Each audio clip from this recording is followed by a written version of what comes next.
Brock Purdy had 3 turnovers in Sunday's game. The 49ers special teams continues to look like a nightmare.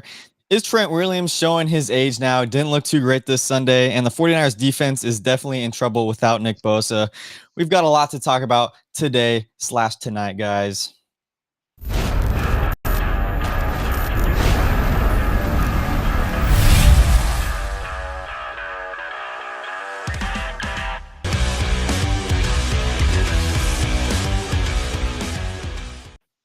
Welcome back, everybody, to the First and 49ers podcast. Cole McMahon here with Rich today, Monday afternoon/nighttime, depending what side of the country you're on. The 49ers lost 26-21, dropped their first game of the season. Rich, tell me your initial thoughts of this game. How did you feel about it? With everything that was bad in that game, it was amazing that we were still in the game, 5 points out. Mm-hmm. That's probably the most shocking part, is with as bad as it was, we were close. Yeah. I mean, they had, I think it was 12 penalties in this game. The Jaguars given us every single chance to win this game. I mean, even at the end of the game where Cam Little missed the 47-yard field goal, that would have been game over. They would have put up, that would have been 10-point lead for the Jaguars. And so even at the end of the game had the chance to go with the game-winning drive, and that didn't happen. So yeah, all around just a bad game for the Niners. But before we get into it, the 49ers non-practice practice report came out today. So we need to figure out who would be playing, who'd be practicing on this Monday before Thursday Night Football. So I got the list right here. We'll start off. It's a long list like it has been throughout the whole season and training camp and everything. Robert Beal, ankle injury, would have not participated. Ronaldo Green, neck, was limited. Yetur Gross-Matos with a knee, did not participate. Jennings, ankle and rib, did not participate. Mac Jones, knee, would have been a full participant. Colton McKivitz with a calf was a full participant. Ricky Pearsall with a knee, did not practice. Purdy, toe, did not practice. Jordan Watkins, calf, did not practice. CJ West, thumb, did not practice. Michael Williams, wrist and oblique, was limited. And then D. Winters with the knee was also limited in this so-called practice that the 49ers would have had today. So a lengthy list there. Do you got any thoughts about that? Michael, that kind of stood out. Oblique. Yeah. That's going to mess with flexibility and movement, especially for someone in his position. That was the one that really stood out for me. Obviously, that is a long list. That is a long list. How many players was that? We got 1, 2, 3, 4, 5, 6, 7, 8, 9, 10, 11, 12. And the Rams 12 out of 22. Yeah, Rams have 5 on their report today. So I mean, that's just the 49ers luck this whole season. And then earlier in the day, Shanahan came out and was talking about the injuries in the game with Ricky Pearsall. He said that it was a minor PCL injury, but he still needs to get checked. So Ricky P, after the game, talked about it. It was he said he landed on his knee like really hard on that one incomplete pass, I think it was. So not good. Yeah, he was trying to toe tap it. And slammed his knee. Yeah, and they said also, I think it was Nick Wagner, said it's actually his opposite knee. So he's already dealing with a knee issue in that one knee. Now this is his left knee that he injured now. So going down with Ricky P would just be devastating for the 49ers receiving core. I know. I've been looking forward to getting, Robinson back with him to look good. And now here we go. Robinson's back and Ricky may be sitting on the shelf. Oh. Jawan Jennings, shoulder and ribs, his status is up in the air, according to Kyle Shanahan. And Jawan Jennings is just a straight up dog, dude. Like, he's out there with literally one working limb out there. I mean, it was a 2-point conversion where I think he hurt his ribs. He just got pancaked by 2 defenders. And the dude, I mean, he's just playing. Brock hung him out to dry on that pass. Yeah, absolutely. And man, he's trying to play out there consistently. 49ers Access said, yeah, Pearsall ain't playing. This is on Instagram. Instability is something you don't test with. Just 4 days off. Yeah, so that's what they said as well about his knee injury. He said he was feeling kind of instability, which is something you don't want to hear. No, because you immediately think it's going to be something else. You immediately think it's going to be an ACL or something like that. Yeah. So look, I'd sit him. He's our best receiver right now. And if he's not 100% to go, I would be holding him back. As much as we need him for this game, I'd rather save him. And if Brock Purdy's not even playing this game too, it's just don't even risk it, with Ricky P as well, because it's a short week coming off of that loss already. You don't want more injuries to just continue to pile up, especially against the Rams. It's going to be a physical game because it always is. Yeah, especially on a short week. Yes, short week. I mean, you're just trying to get through this week for the little break, Yeah. before the Bucks game. Yeah, it's gonna be rough a couple of days before then.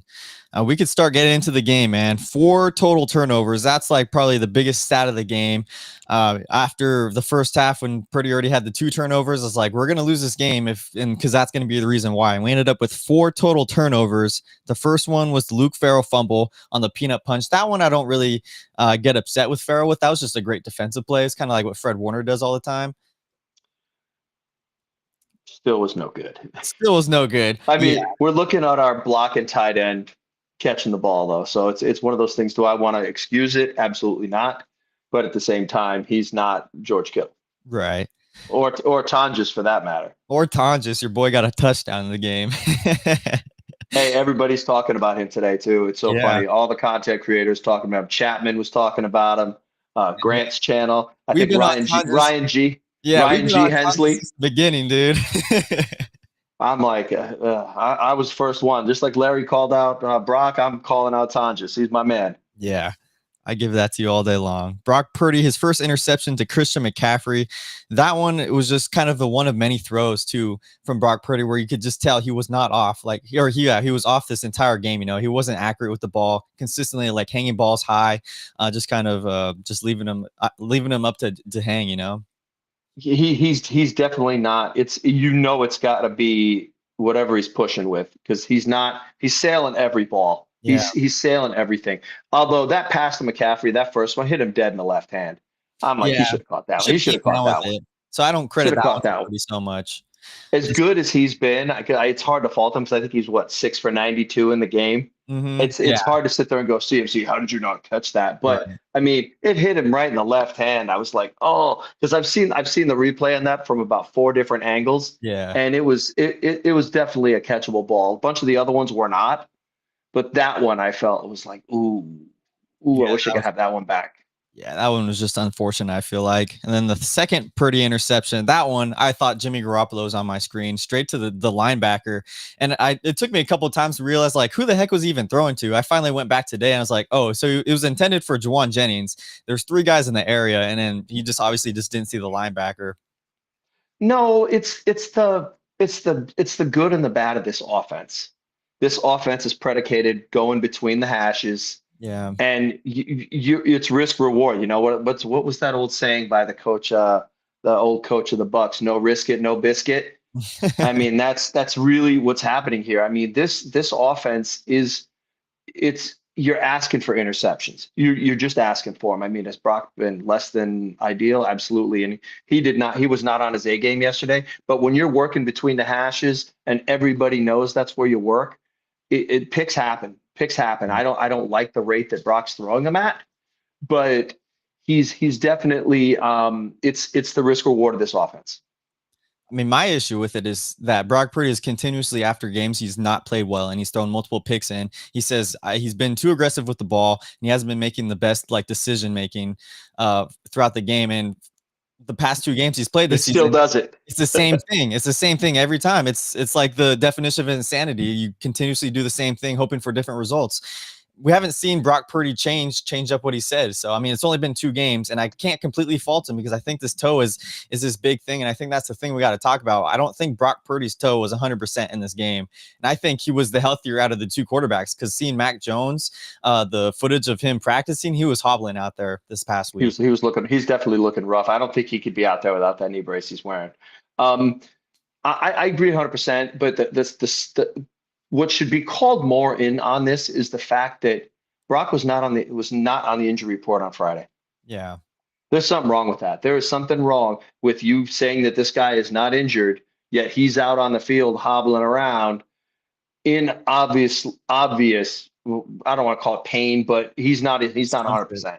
Yeah. And that, I mean, that's the whole purpose of the injury report in the NFL, besides the fact that it's used for gambling. But besides that, it's supposed to you're supposed to be forthcoming about this kind of stuff. And I mean, the 49ers never are. So it's really tough to get a real gauge on it. But then after the game, to have Brock basically calling Shanahan and saying, "Hey, foot hurts again." Yeah, that was the big report today. And this thing is too, is this is a turf toe injuries are not something to like to laugh about. This was they said a 2 to 5 week injury. I was not expecting him to play this week. I wanted him to sit out, even if his toe was almost healed, because it's like we got a short week ahead of us playing the Rams. It just doesn't make sense. And yeah, like you said, the report was Brock Purdy was complaining of some real soreness in his toe this morning. And so right then and there, you already know, like, yeah, his toe was off the entire week. And even Kruger was saying it too. He was watching him in practice. He was saying he was sailing these same passes that we saw happening in the games. I mean, there was multiple that I'm lucky that the Niners were lucky that didn't get picked off. I think Demarcus Robinson like got a great one. He's lunged in there, his one catch, and then even Juwan Jennings had one. He had to jump up in the air, kind of like these what do you call them, ambulance balls that Jimmy Garoppolo used to throw in his career. Did you see that meme that was out there that had Jimmy's face and Brock's face like merged together? Yeah, I was like, I shared that thing and said, sailing football since 2017. yeah, it's bad. It's oof, he looks like it too because he can't step into the throw. He's like Jimmy throwing off his back foot. Mm-hmm. As soon as Jimmy got off his ACL, he just never threw off his front foot again until he started playing for the Rams for some Right. reason. But Brock, he's not right. I mean, and you could even see it in practice when he was following through. You could see the ball; it would come out and then kind of It sail sails up. up and then come down. So Yeah. his release point is off. His release point is off, I and mean, that's what it's happens. messing things up. That's what happens with like foot injuries. Like I had an injury last year as a pitcher. I rolled my ankle playing basketball, and just the next couple months, like even if it was completely healed, you still don't have that same kind of feeling in your foot. So everything starts from the ground up for you. And so then I started to see myself sailing these balls as well. So the timing of everything and your mechanics is just completely off. And then on top of it, they're saying that Did your Purdy pitching had. coach want to kick your butt? Oh, absolutely. I mean, he didn't say it out loud all the time because we're kind of buddies, but I know he was thinking in his head. So but yeah, they said like he has that like steel plate in his foot, to prevent like his toe from going up like that and everything. So that's definitely, I think, a factor too. Just wasn't comfortable on his toe at all.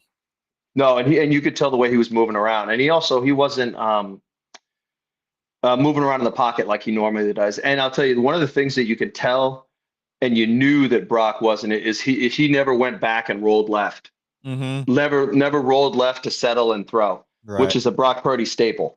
It absolutely is, and we didn't see He that. he didn't do that once in the game.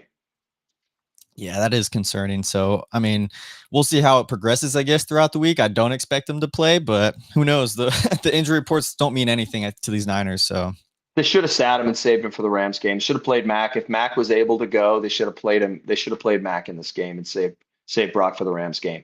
yeah. The AFC game doesn't matter. The conference, division game is the one that matters. And I think that was definitely a misjudgment by the 49er staff.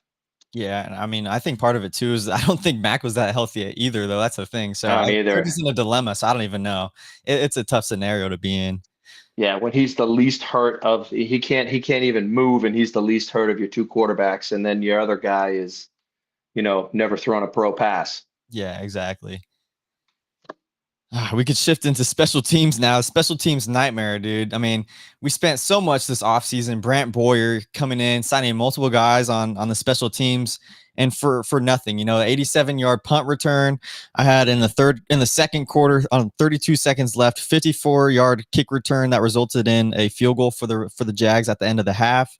That 87-yard punt return, and then in the fourth quarter, I don't know if you caught it too, but there was a personal foul by Chase Lucas, and that just gave the Jags such better field position, and it allowed them to kick the 47-yarder that they actually missed. But without that, I mean, the 49ers would have been a lost cause even to try to win this game.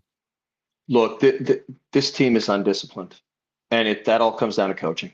Yeah. The Chase Lucas thing, that's the coach.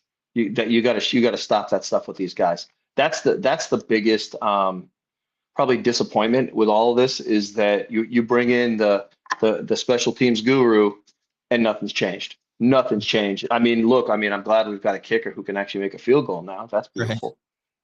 But it's sad when the highlight of this disgusting mess is your field goal kicker made two kicks. Right. Woo! It was terrible. It was terrible. It was bad all around. The tackles weren't good. And then here's the worst part is when they were running that back. What Morstead's back there trying to chase the guy down, 106-year-old Morstead. Yeah. Trying to chase a guy down. It's like, guys, why do we have a 40-year-old punter? Right. Exactly. Why? I mean, can't we find a 26-year-old punter that could kick the ball as far as him and Mhm. might be a little faster? Maybe he can make a tackle. It, you know, At the end of the day, it, it didn't even come down to him trying to make the tackle though too, once you get to that second level, it's over for the most part. And, usually, but he blew by him, blew by him. I mean, no, he didn't even get in the way so that the guys could try to, someone else could try to catch him. I just feel like there's more disaster coming to it too. Whenever you have a punter trying to, make a tackle, it always ends up in an injury. Like Jake Moody last year, I think, well, that was a kickoff, right? And then his high Yeah, ankle sprain coming from that. So it's been a constant thing with the Niners, and you can't expect to win. You can't expect to win playoff games, be playoff contenders when your special teams are constantly losing games for you. I'm not saying they were the entire reason we lost, but they gave up 10 points just themselves in this game. So I don't know. yeah, it was really bad. This was it's you're sitting here thinking it was better, and it was just it is a nightmare. Yeah. This is an indictment on Kyle too. This just goes back to the head coach. You hired this guy, nothing's changed. You got to figure something out here that is actually going to work. I want to go back to 2021 when we were making actually special teams plays. Remember in the Packers game, the blocked field goal? I think it was Leonard Floyd or Jordan Elliott, someone like that. And then Hufanga scoring the touchdown there. Like, why can't we have that again? And there's so many like blocked field goals the past couple weeks in the NFL. It's been crazy. We don't have the depth like those teams had though. That's the big thing. I mean, right now we've got basically a bunch. We've got rookies, high end players, and the middle of our roster is not really that great right now. Yeah. It's unfortunate with the way the salary cap's structured and how many guys with our team have such big contracts. That we used to have a real meaty roster right in the middle when we had Arden Key and Amenahu and Yeah. all those guys, and now those guys are all gone. Now we're like, who's this guy? Who's Mhm. this guy off our practice squad playing here now? Right. It's really tough. I mean, our depth is atrocious. Yeah. Trent Williams didn't look too hot this Sunday. He hasn't looked great, I feel like, throughout the entire season so far, along with the run game. And this just goes down with the whole offensive line. What are your thoughts about Trent Williams in this game particularly? He is a roller coaster right now. You'll get some plays that are good, and then he got blown off the ball a couple times in this game, which is not something you normally see. And usually after the games, win or loss, he's usually kind of got a smile on his face. His post game interview, you could tell he was just like, but I mean, at least he took ownership of it too. He Yeah. did say, "Hey, look, this is on us," because they're like, "Oh, Brock did this and Brock that." And he goes, "We didn't give Brock any time," Hmm. which I was kind of surprised by him. But I'll tell you, he is on the descent. He's still is a solid player, but you can definitely see there's chinks in the armor now. Yeah. Whereas before he was bulletproof. The offensive line surrendered 14 pressures yesterday. Colby giving up 5 and then Trent giving up the 4. So we see it there. The left side of this line is not looking good. And surprisingly, though, Colton McKivitz has been lights out so far. He's number 1 in pass blocking for right tackles this year, only allowing 6 pressures in 4 games per David Lombardi. I mean, that's, I think, the biggest That's surprise for me. actually and that's a PFF stat. That's I a know because I PFF looked it stat, up too. right? That's a PFF stat. Yeah.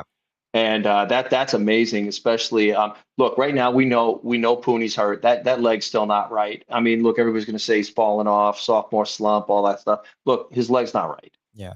I'm not mistaken. It's Brendel that's getting destroyed. Hmm. I don't know how he gets a halfway decent grade because he got annihilated in this game.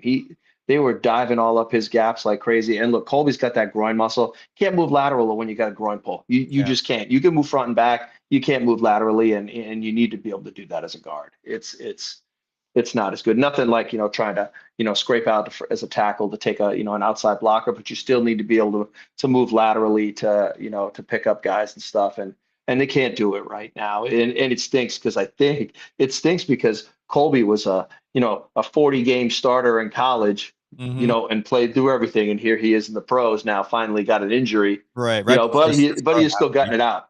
He Yeah. is gutting it out though.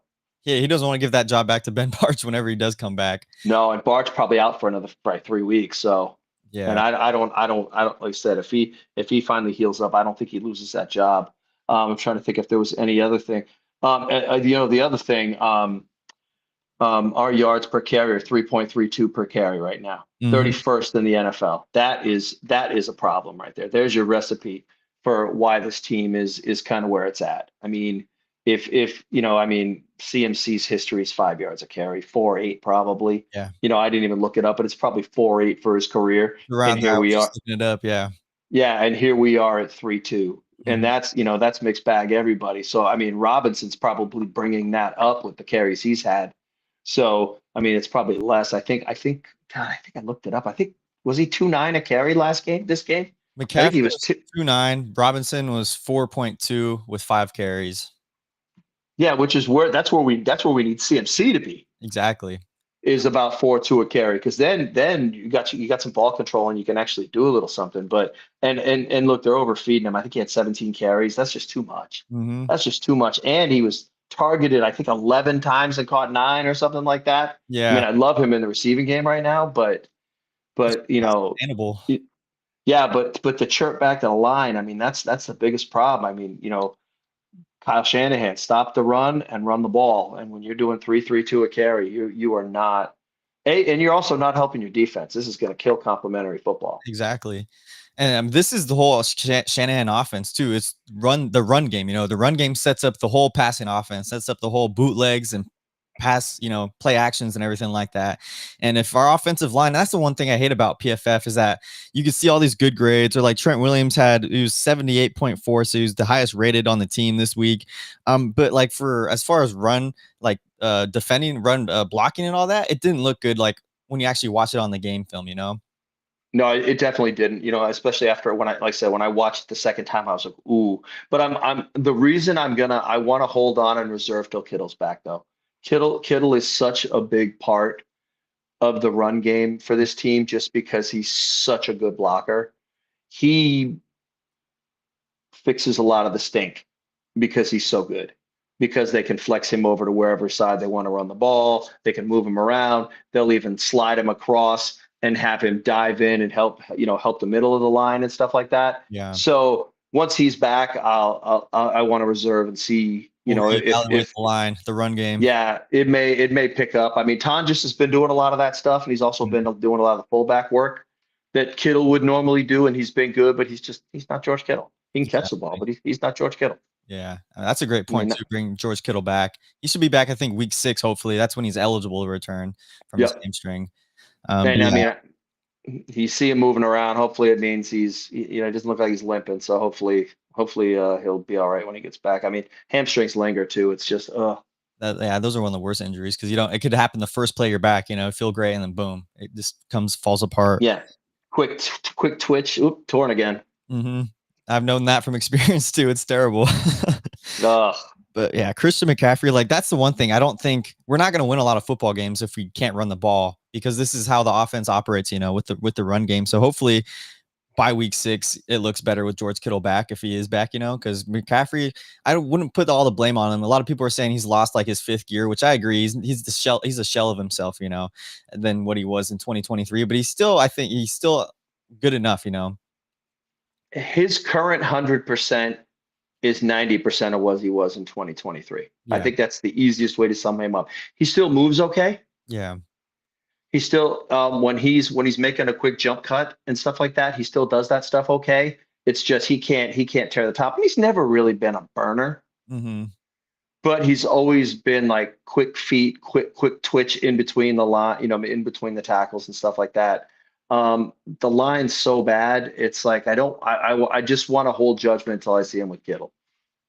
Because Kittle comes back all of a sudden, he's 5 yards a carry again. Oh, CMC's back, and you're like, nah, he's kind of the same guy. Kittle, yeah, same guy, just not the same burst. Like Travis Yeah, Etienne that we saw Sunday. I mean, that guy was lights out. He was fast, speedy, fast. our guy's angles couldn't catch him. Yeah, it was bad. It was crazy. Get to some Instagram comments real quick for here. Can't stop. Brian said, "Rusty Purdy, we will be fine." I mean, I think it's some of that. I think his toe definitely was bothering him, but he didn't play in the last 2 games as well. He was off by a bit and no pass rush for the defense.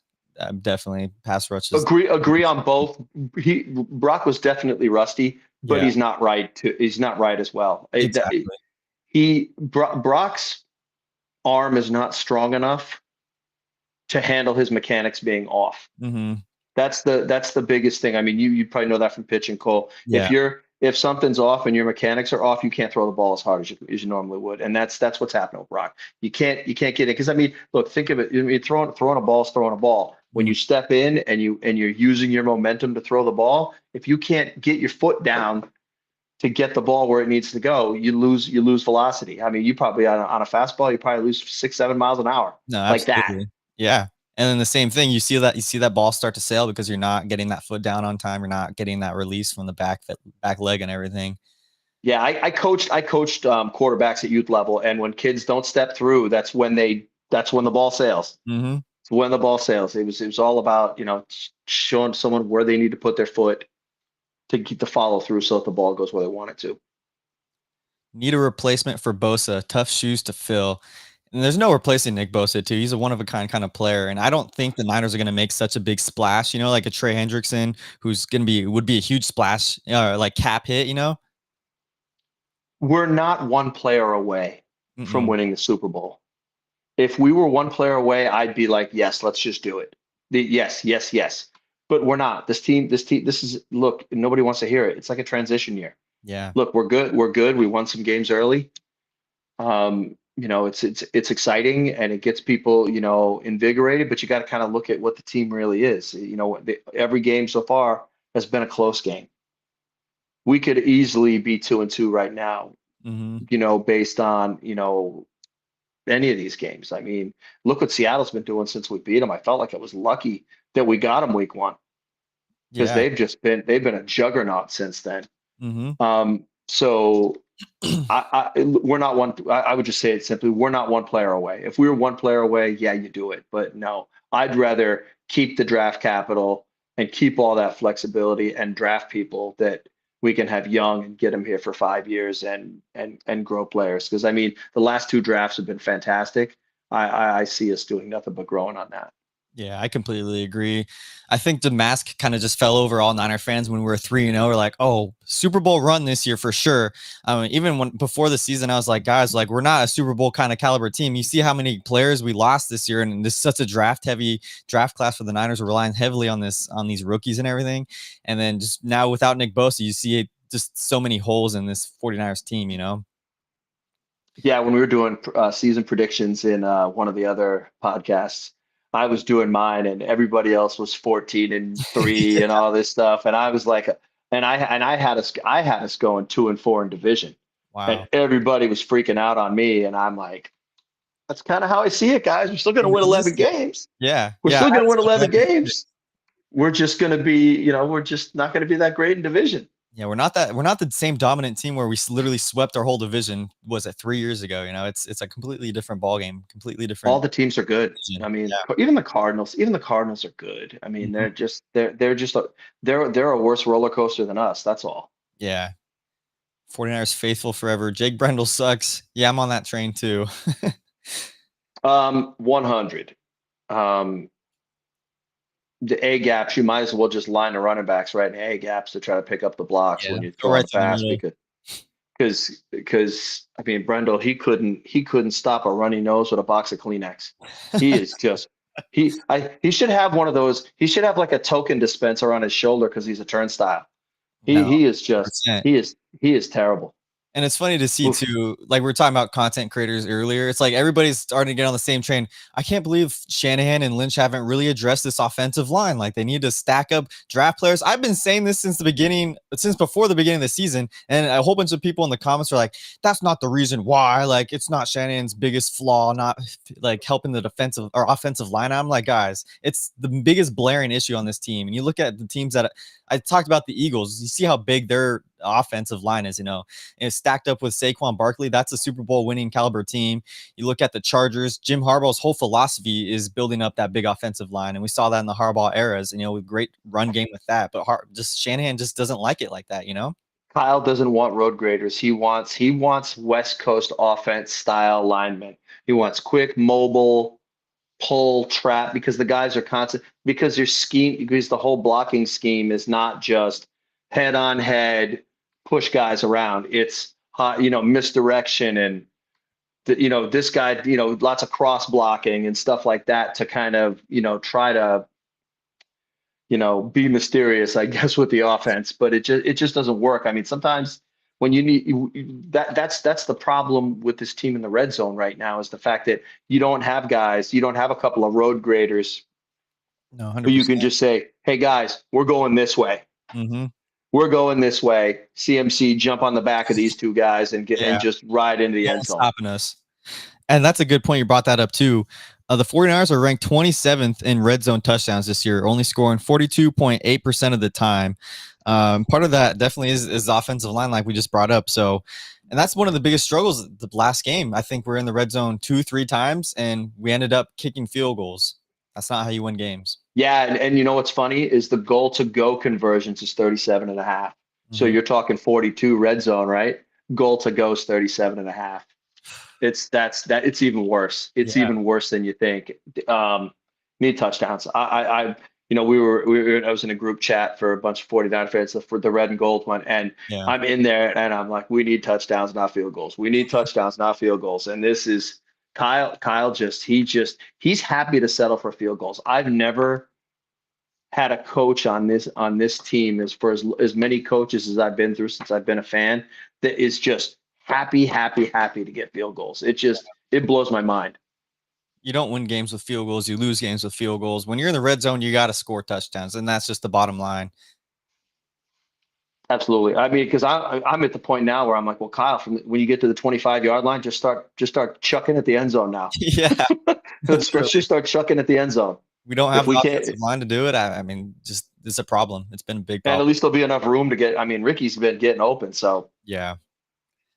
Hidden yardage, punt and kick coverage is atrocious. Punt and kick coverage, yeah, we talked about it earlier. 49ers faithful forever. The special teams just has not improved at all. And every single time the kick unit or punt unit comes out there, I worry that they're gonna get net 30, 35 yards or break loose for a touchdown. And we saw it hit them in the face yesterday with the 87-yard punt return.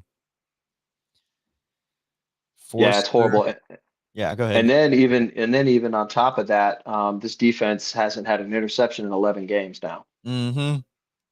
Bad. That is horrible. And I mean, Warner almost had two yesterday, but it's not a game of like almost, it's not Uh, hand grenades or horseshoes. He had two almost picks, I feel like, and then Upton Stout. What are your thoughts about the Upton Stout PI call? I didn't see any PI on that. it wasn't. It wasn't. He touched him, and it was funny because during the radio broadcast of it, Tim Ryan was losing it I bet. over that play. He's like, "That is not." I'm watching the replay, and when you see the replay, look, is there? Let's call it incidental contact. Yes, yes, but he didn't knock him off his track to run. Right. Because that's usually it's either got to be a blatant hold or you knock the guy off his trajectory of wherever he was trying to run. Hmm. Stout didn't do all that. He jumped in front of him, got the pick. It was a great play. And I think in 2 years, Upton Stout gets that call and there's no issue. Yeah. Premier There's no issue. I hate to say it, but it's like pay your dues deal. No, That's absolutely. it's definitely a thing. And I think that he will get that stuff. He is a fantastic player. I can't believe what he does on the football field at his size. Absolutely. Let's see. We're talking about now 49ers defense looked totally different without Bosa, and we said 11 games now without an interception. But what about the no QB hits, no sacks? This is the first time this has happened since September 20th in 2015 versus the Steelers. Matt Mayoko tweeted this out. 49ers had no QB hits and no sacks, and just not seeing Nick Bosa out there, it's mind blown to see how different like this defensive line works and how much it doesn't work at that point. Here's the deal, though. They only gave up 3 points in the second half. Yeah. It was a bend not break. They played bend not break defense. Yeah, they didn't get there, but again, they only gave up 3 points in the second half. No. They Yeah.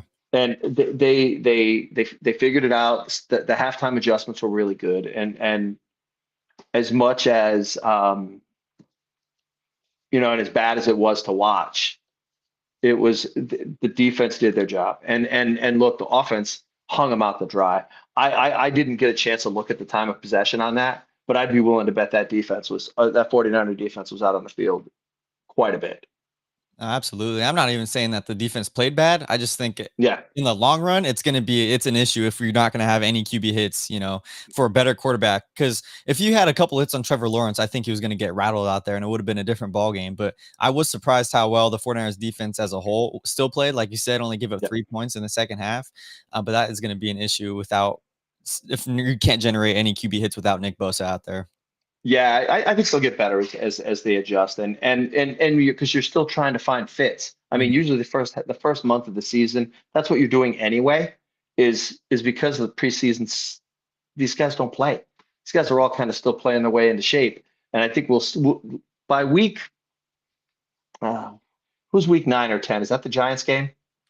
It's around there. Yeah, I think week 9 or 10. Let me see. I'll pull it up right here. It's week 9 is the Giants. Yeah, I would think by the Giants game, we'll know who this defense is. Mm. We'll really know who this defense is, and all the guys will kind of figure out their role. Because, like I said, Salah, I have complete faith in Salah that he'll take care of this. And the funny thing in the first half, they were they basically played base, they didn't blitz, and they played deep coverage, and they got eaten alive. And Yeah. then in the second half, Salah just sent the kitchen sink. They were blitzing, they didn't get there, but they were wreaking havoc and making some plays. Like I said, it's all stuff that doesn't show up in the stat sheet, but it was, like I said, it was bend but not break. Yeah. 5 total pressures for the 49ers defense. Huff had 2. Gross Matos, Sam O, Michael Williams all had 1 pressure in the entire game. And I think even what we're talking about, like the run defense wasn't too great. Travis Etienne, and he's a good running back. He had 124 rushing yards with the 1 touchdown, that 48-yard touchdown run for him. He was averaging 6.5 yards per carry. And I think that's a blaring issue when we talk about how this 49ers team is built to stop this run. That touchdown was gut wrenching. Mm-hmm. That's that one that when you're playing, that just saps everything you got, because it was just a gut punch. Because they had just, I believe, right before that play, they had just turned the ball over, right? Didn't they just turn the ball over? That's what I I'm think that trying was to look. one. Wasn't that one of? I think that was one of Brock's picks. I think so. I'm trying to figure And out then my and notes. then that was their first play back the other way. That I was the believe first that's play. right. Mm-hmm. I think And that's what it that, was. already you've turned over the ball. It's not bad after the defense just got out there. You turn the ball over, and then you throw the D back out there, and they just hit it just right. Yeah. That was a really good game plan by Cone. Yeah, it was. And what about after the game? You see all that altercation, him and Robert Saleh. That's kind of Bush stuff right there. He's saying, "Keep my name out of your mouth," like, dude. Yeah, but Salah started it, and I don't like any of it. I mean, Salah's salty that he didn't get the Jags job Yeah. because of Cohen. He's salty. He kind of, you know, let's say everybody's, been guilty of that a little bit in your life. You do a little something you shouldn't have done. And I think if Salah looks in the mirror after that, he kind of can say, hey, you know what? I probably should have shut my mouth. Yeah, and then he losing the game after that, kind of his punishment there, which is unfortunate. But yeah, Yeah. I was surprised when he kind of brought that up. He was like, "Yeah, legal sign stealing." I was like, "Oh, okay." Yeah, that was bad. Hi. I mean, yeah. I mean, was it meant as a compliment? Kinda. I think so. I don't Sure. think it was Maybe. I don't think it was a super dig. I think it was kind of like a head nod, like, oh yeah, like these teams do it. Like McVay does it, Kevin O'Connell, these teams kind of do it. And it is interesting because that's kind of like some of the things that I feel like coaches don't really talk about. That's something you don't bring to light in the No, media. that is an unwritten rule that you just leave alone. Yeah. Coaches, you leave it alone. I mean, look, I've only coached as youth, and even then, you're looking across at the defense to see what does 13 mean when the guys call it a 13. Whatever. Yeah. You're looking for signs. You're trying. What's that old saying? If you ain't cheating, you ain't trying. So Yeah. The Bill Belichick. yeah, so is what it is. Before we get into the final thing about Thursday Night Football, what to expect for that game, can you give me a couple of the goods that you saw out of this game? A couple of good things you saw from certain players. We got to get some positive going at the end of this The, show. the good is just Jake Chan just keeps getting better. He Mhm. just keeps getting better. That's the player I'm going to single out on offense. I mean, Pearsall too, but I mean, I'm just bummed about his injury. Yeah. Um, Pearsall, I think a lot of 49er fans were on the fence with him and whether or not he was worth the pick and all that kind of stuff. And I think he's just been play after play showing you who's worth the money. Yeah, there's no touchdowns, but he's really good at getting open. Tanj has just been a great all around player. He's like been a Swiss Army knife the whole time. When Juice was out, he was blocking. When as Kittle's been out, he's been catching touchdowns. I love players like him, and he's gritty. I mean, he's basically look. Everybody's kind of saying he's Dwelly 2.0. I think he's better than Dwelly. I I think think so, he's better than 100%. Dwelly. Better You know, better pass catcher. yeah, Dwelly couldn't do some of the stuff that Tonjes is doing right now. On defense, it's up and stout. It's up and stout every single week. As far as what you can see and what you can't see is Michael Williams. Michael, I loved the pick, and he is just backing it up every single week. Yeah. Again, stuff that's not going to always show in the stat sheet, but Mhm. he's one of our best players on defense. Him and Stout, and they're rookies. I mean, they're two. I mean, but I will say this also: Fred Warner is the best player in the NFL right now. 100%. He's playing He is defensive the player of the best year player. level. He looks like he's moving in fast forward on the field right now. He's just amazing to watch. I'm thrilled to be able to, you know, say that guy's on my team. He's so good. Yeah. D Winters as well. 10 total tackles in this last game, 9 solo, leading the team, and he had a tackle for loss. I think that was also him though on that one rushing touchdown from ETN. He missed the tackle there, but other than that, D Winters, I mean, you just can't say enough about him. Look, the miss that happens when Yeah. you're aggressive. Yeah. Stuff like that happens when you're aggressive. When you're a playmaker, sometimes you whiff. Hmm. It's just it's I'll throw a baseball analogy. It's like striking out. Guess what? Best home run hitters. Guess what they do the most? They probably strike out. Yeah. Yeah. Exactly. So Yeah. same thing. It's the same exact thing. Consistently happy with how D Winters plays for sure. And then, like you said, Jake Tonjes, I got to give it to Christian McCaffrey as well, leading the team with receiving yards. I think they're using him way too much still, but I think my dad Yeah. just texted me today. He said that Christian McCaffrey is like 38% of the 49ers offense like this year. They've used him like that much, like in the receptions and touches and everything. Kyle's trying to break him. Yeah, that's what it Kyle's is. trying to break him. It's so funny, and I agree. And you're right. I almost feel bad that I overlooked him because he's playing at a level right now, especially from the receiving department, that I didn't think he could still do.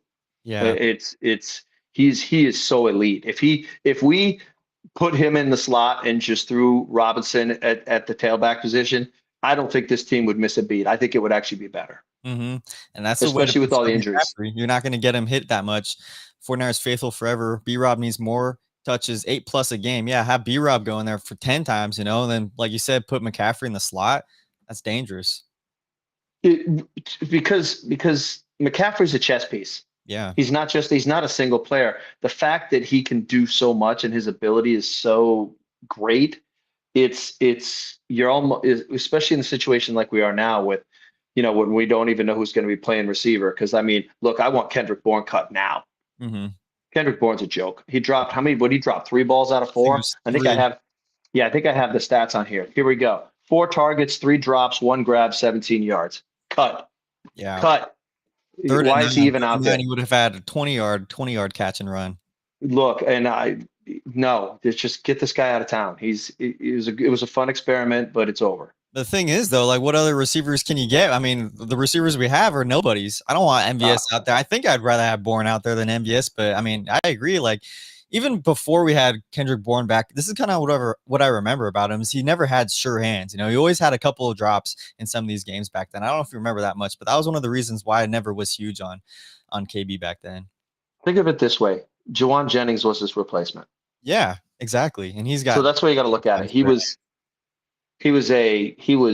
JJ who doesn't block and isn't third in KB. yeah. He's and he doesn't block. I mean, I think I was listening to John Chapman today, and he was talking about him. He was like, "Cut this guy now. He doesn't block. He's trash." And he was just lighting it up. And I usually don't see Chapman that heated. Yeah. And he was like, "Cut this guy now." And it was funny. He's mainly just there for the vibes. I feel like I see him pregame with Ricky Pearsall just dancing, but that's all he can provide for this team at this point. How about you catch some balls first and do some dancing after you catch the ball? Thursday night Ah, football, 49ers versus Rams at SoFi. We got some unknowns going into this game. It's a short week. We already know Brock Purdy's status is going to be unknown. It's questionable. Is he going to play? Is he not?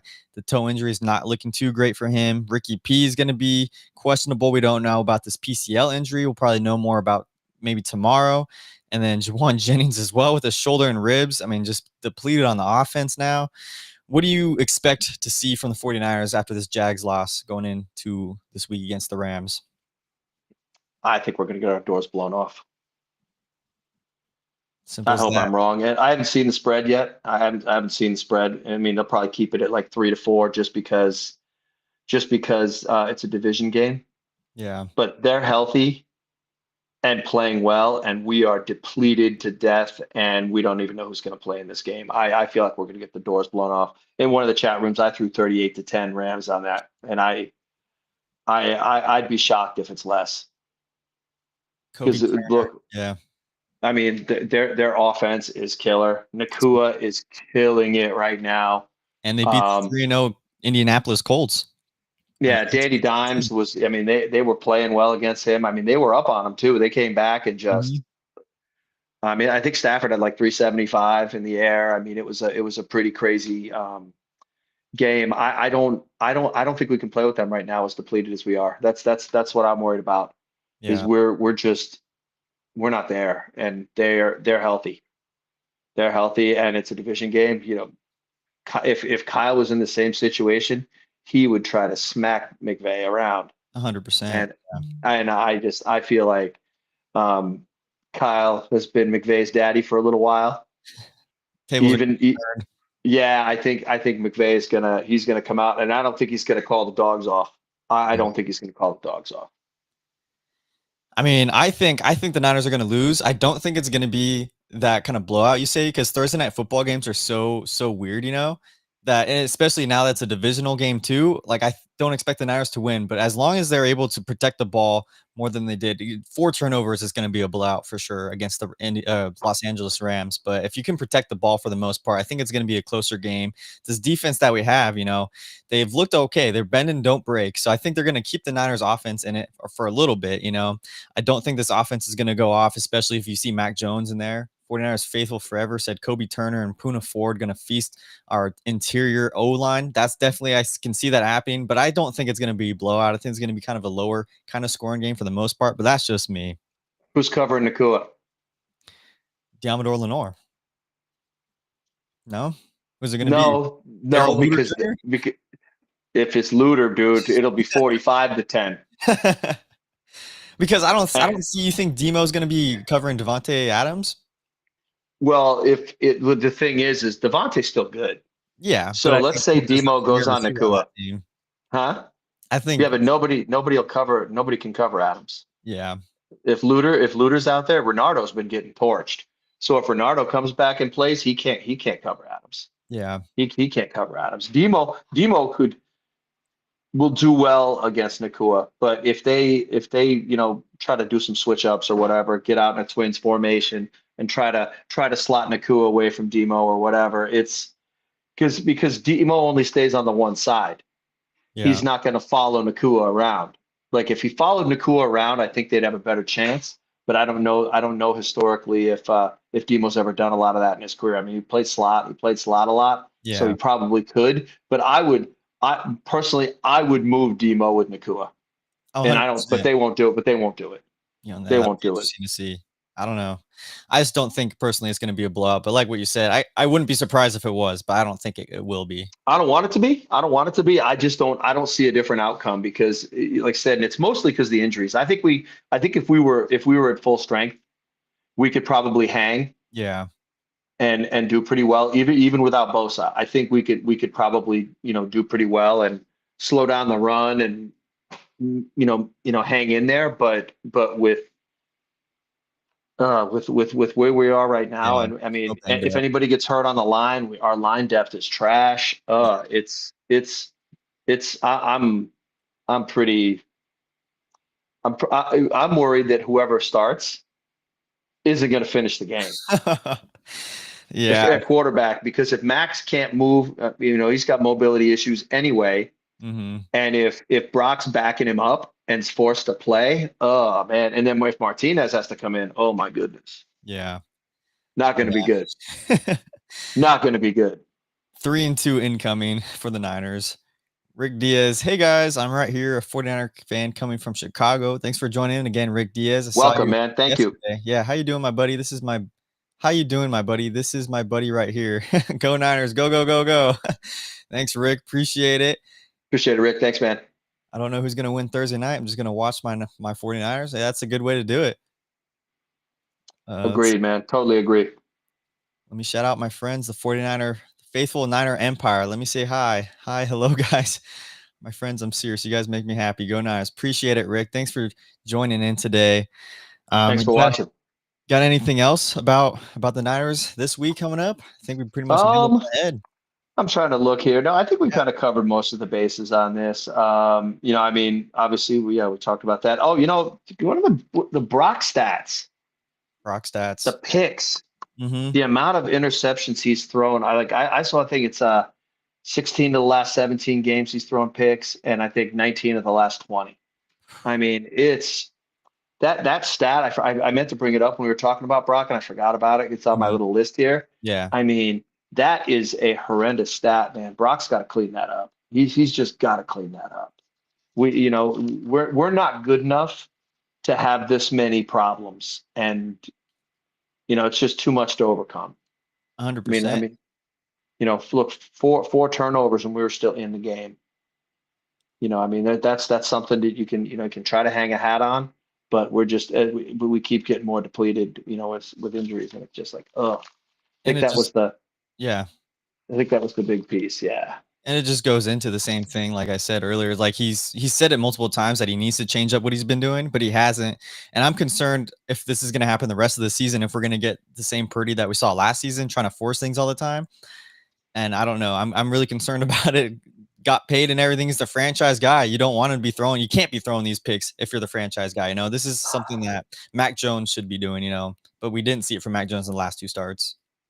I was hoping that he would be the opposite once he signed the contract. I Yeah. was hoping he would play relaxed and be like, I'm here and this is mine.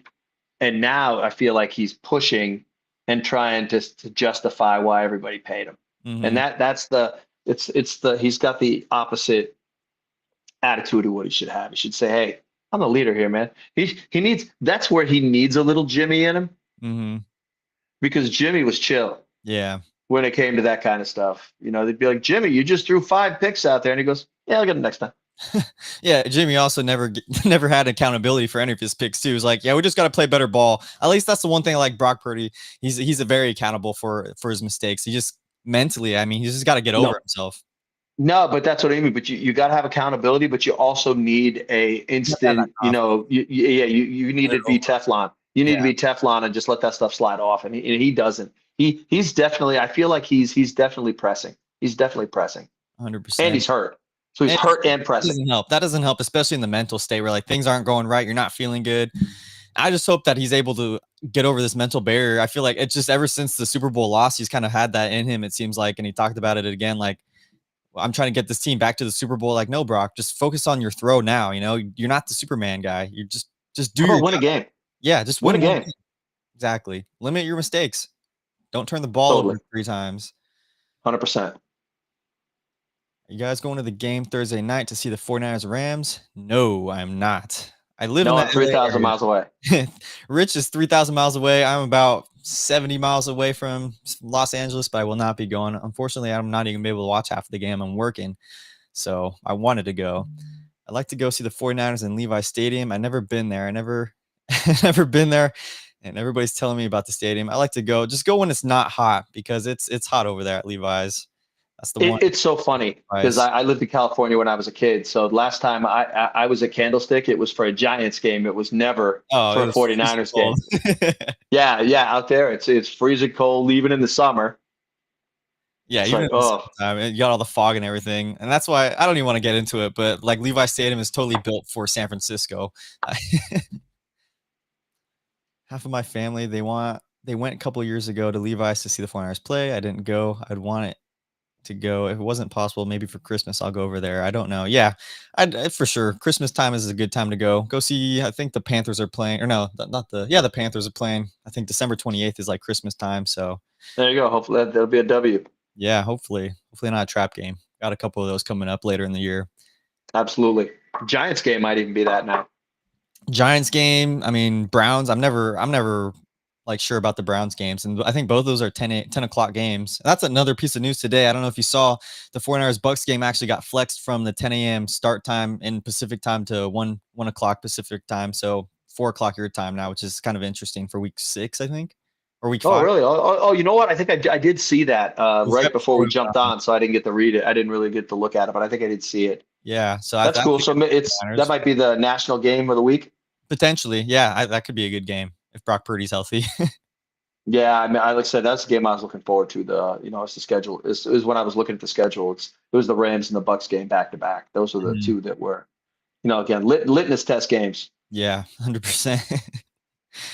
All right, 49ers 2-0 in the division, looking to bounce back quickly in another divisional matchup against the Rams. It might not be a pretty one coming off of a short week, but also the Rams coming off of a short week as well. They beat the Colts 27-20 over the Indianapolis Colts.